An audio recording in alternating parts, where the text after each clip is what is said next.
rana me van rapsi itum kace tong lo la silirun ka bocerab lo la puan li ka ching hon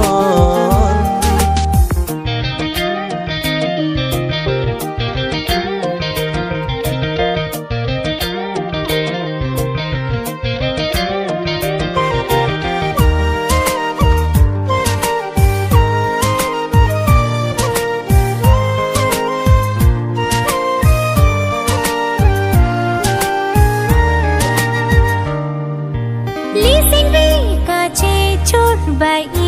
tu mang bo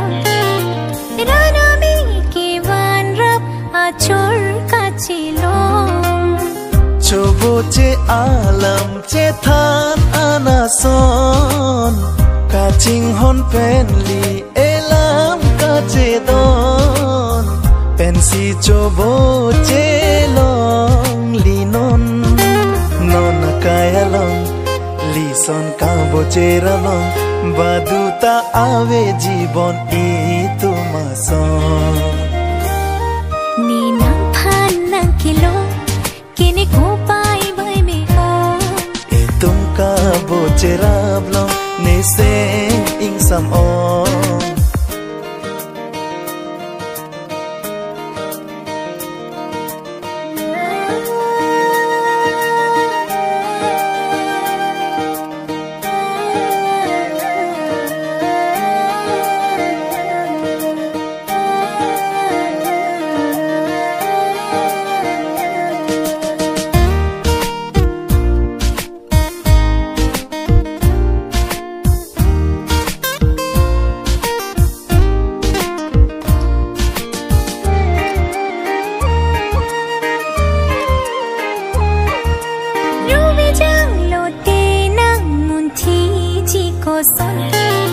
sar kukup sinang phan pe cham che kang hon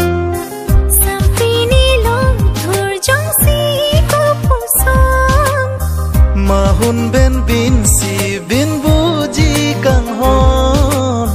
biji ne nang kai klo pleng de na song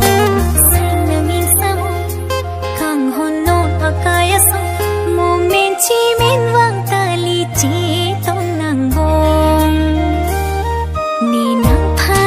kilo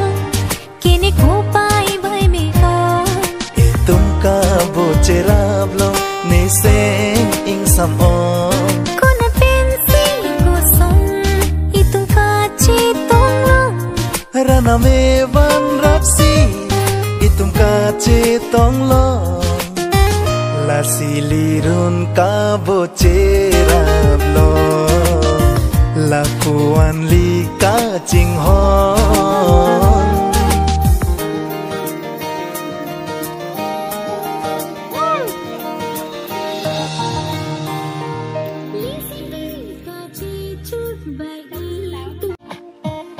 Udah diladenin chalo ni bedam sunu ada tenang music pa bang na tray lagi tu kuru ho to wa la le